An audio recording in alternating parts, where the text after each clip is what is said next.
એટલે કોઈ પૂછે કે કથાની જરૂરિયાત શું, તો કે હેલ્ધી લાઈફ જીવવા માટે પણ કથા સાંભળવી પડે. કથા સાંભળવાથી કઈ રીતે હેલ્ધી લાઈફ જીવી શકાય? તો કે જેટલું સારું તમે સાંભળો ને એટલા સારા વિચાર આવે. અને બધો જ ખેલ છે જીવનનો એ વિચાર ઉપર ડિપેન્ડ છે. અત્યારે હું તમે બેઠા છીએ, આપણને સારો વિચાર છે એટલે બેઠા છે. પણ એક ખરાબ વિચાર આવી જાય કે હવે કથા શું સાંભળે, પછી કોઈની મજાલ છે કાળુ બાપુની કે કોઈ પણ ની તમને બેસાડી શકે? પછી તો તમે ભાગવા વાળી જ કરો, કારણ કે આખો ખેલ છે વિચારનો છે. એટલે સદવિચારની પ્રાપ્તિ થાય તો સારા કર્મ થાય, સારું આ કાન સાંભળી શકે. અને સારું વિચારો એટલે સ્વાભાવિક આપણું વ્યક્તિત્વ છે એ સારું બને. દાખલા તરીકે રામાયણની કથા ચાલતી હોય અને એમાં સીતાજીનું વર્ણન આવે કે માં સીતા પોતાના પતિ પાછળ વનમાં જતા રહ્યા, પોતાના પતિને દુઃખ વેઠવા પડ્યા તો પોતે પણ વેઠ્યા.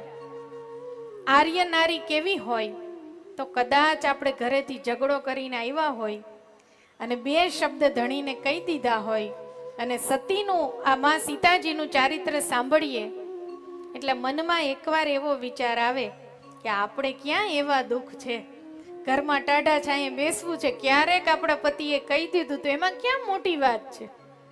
એટલે નાનો સૂનો ઝઘડો હોય ને એ પણ જતો રહીએ કે હવે જાતું કરી દઈએ ને. એમાં કથામાંથી બધાઈને લાયક કંઈક ને કંઈક મળે. આ 3 કલાકમાંથી કોઈને ભગવાનની કથા સાંભળવા મળે, કોઈને ભગવાનના ગુણની કથા સાંભળવા મળે. અને જેને કાંઈ નહીં મળે ને એને અહીંથી એક વસ્તુ મળશે. શું મળશે ખબર છે? કોઈ કરે નિંદા અને કોઈ કરે વખાણ. જેને સારું લાગશે એ સારું બોલશે અને જેને મજા નહીં આવે એટલીસ્ટ એને કલાક વાત કરવાનો એક ટોપિક તો મળશે કે ઠીક છે હવે આ બધાનું આયોજન હતું પણ હવે એમાં આ નબળાઈ હતી, એટલીસ્ટ નિંદા માટે એને કાંઈક તો લઈને જાય છે. એટલે આપણા ઉપર ડિપેન્ડ છે કે આપણે શું લઈને જાવ. જેવી તમારી થેલી હશે ને, જેવી તમારી કેપેસિટી હશે ને એવું તમે લઈ જાશો. પણ એ અમારી ગેરંટી છે ખાલી તો જવા દેશું નહીં, કાંઈક તો આપશું તમને.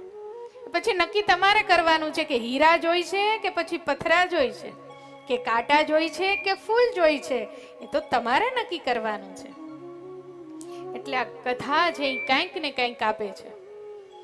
મનુષ્યને જીવવા માટેનો એક સદવિચાર તો આપે જ છે, પણ જે શિવની કથા સાંભળે એને સહજ વૈરાગ્યની પ્રાપ્તિ થાય.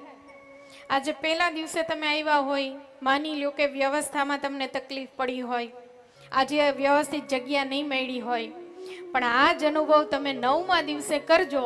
તમને કોઈ એમ કે બેસાડીને ઊભાઈ કરી દેશે ને કે હવે ન બેસતા, તોય તમે ગરમ નહીં થાવ, કારણ કે તમારામાં ધીમે ધીમે વૈરાગ્ય આવી જાય. કાંઈ વાંધો નહીં, કથા સુધી તો અવાઈ ગયું ને,